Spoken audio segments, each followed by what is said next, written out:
Hello Biology, this is part 2 of the first half of lesson 5.1 on monohybrid crosses. We are going to work through the monohybrid example problems together. So, as you are watching this video, write in the examples as we go along to get some practice on how to fill these out. All right, we are looking at a scenario here. We're practicing monohybrid crosses with pea plants. And in pea plants, we have round seeds, our dominant treacle seeds, cross a homozygous recessive plant with a homozygous dominant plant. So the first thing that we're going to do is I'm going to give us some space down here, and we're going to write out our notes. So if round seeds are dominant, we always name, or I should say pick the letter after the dominant trait. So I'm going to pick R for round, because that's dominant. And for wrinkled, we would not use a W like you might think. We're going to use a little r. Oops, and autocorrect is going to try and help me along.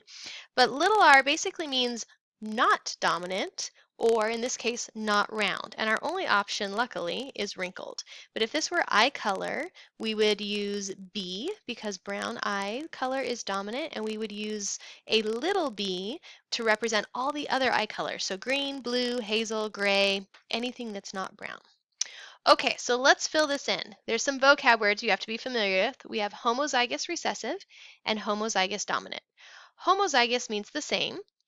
And so they're telling us that we have two plants. One is a recessive plant and both alleles are recessive, and one is a plant that's got dominant and both are the dominant letter. So let's start with the first parent. We have little r, because this is recessive, right? And homozygous, so we use two little r's. And then homozygous and dominant means it's the same, and it's going to be two capital R's. So we'll fill those in and set that up.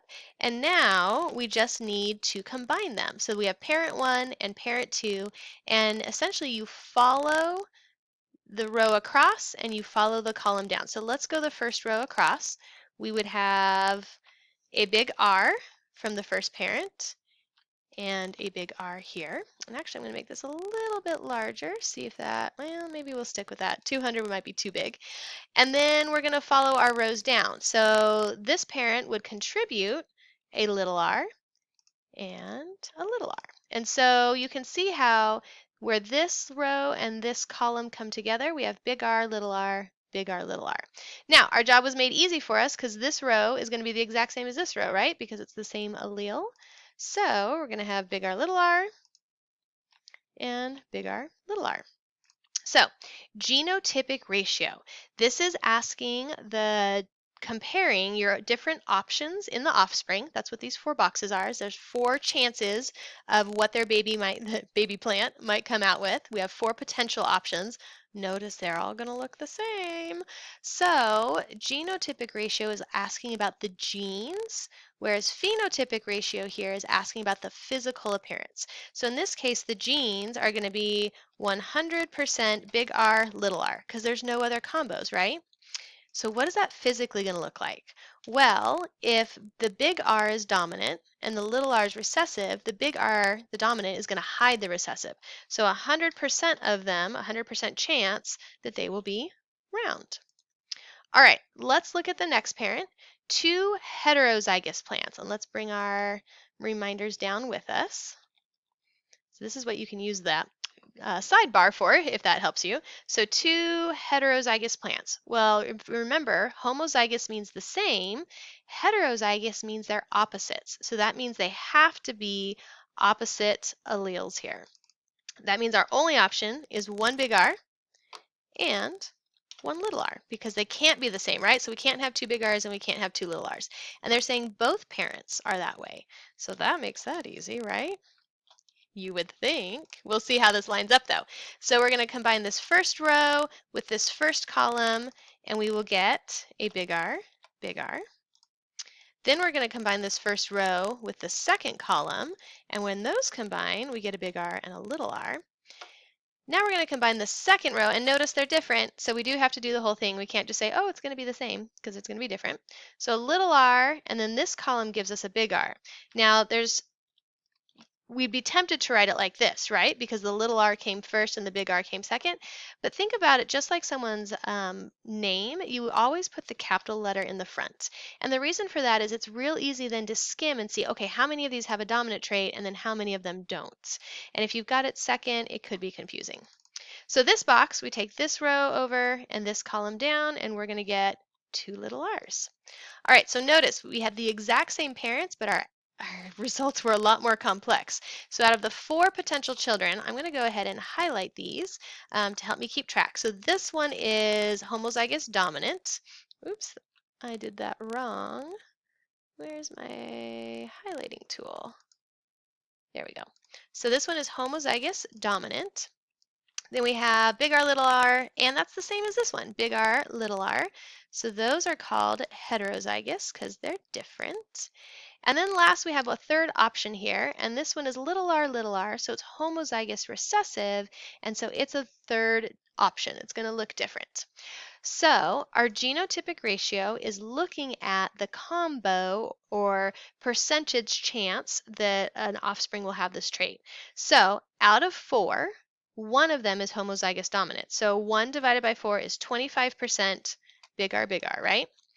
2 are big R, little r. So 2 out of 4 would be 50% heterozygous. And then we have 1 here that's 2 recessives. So 1 out of 4 again is going to be 25% homozygous recessive.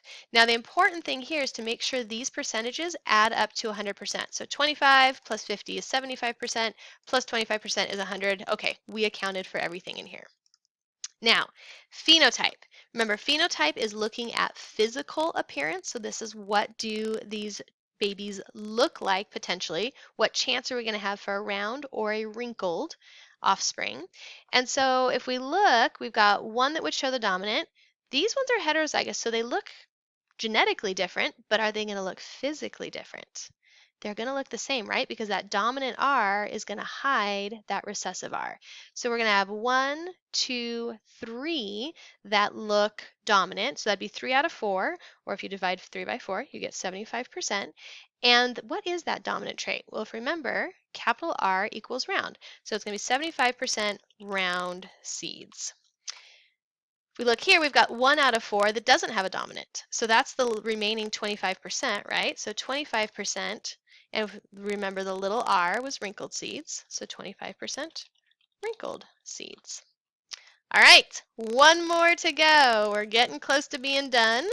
Let's bring our notes down with us. Okay, and this says to cross a heterozygous plant with a plant that has wrinkled seeds. Okay, we just did heterozygous. Remember, hetero is different. So we're going to have a capital R and a little r and a wrinkled seed plant. So the only way to get wrinkled seeds, if it's recessive, is you can't have a dominant, right? So that means this has to be, oops, keeps resetting the page. It has to be 2 little r's. So you'd have a little r here and a little r here. That's the only way for that parent to look wrinkled. Okay, let's go through and combine them. So big R, and this row we're going to have big R, little r. And then here we have a little r and a little r that come together. So little r, little r. And then notice these are identical rows, so we can just copy and do the same thing. So this one would be big R, little r, and this one would be little r's. Okay, so genotypic ratio. Again, this is looking just at the combo of genes. We have big R, and we have little r, little r. Oops, those are our 2 options, right? So we have 1, 2 that have big R, little r. So 2 divided by 4 is 50%. And then we have 1, 2 that are little r. And so 2 again out of 4 is 50%. So phenotype, what are they going to look like? Well, physically, we have 1 that looks dominant, 2 that look dominant. That's it. So that's 2 out of 4 again. So 50% will be round. And then we have 1 that has no dominant and 2 that has no dominant. And so since little r equals wrinkled and 2 out of 4 equals 50%, we'll end up with 50% wrinkled. And that is how you do monohybrid practice problems, how you set them up for the Punnett squares and then how you interpret them. All right, I hope this helped clarify. This should give you a great head start on the monohybrid practice. So jump into that. And of course, I'm here if you have questions. Feel free to email or get me on chat.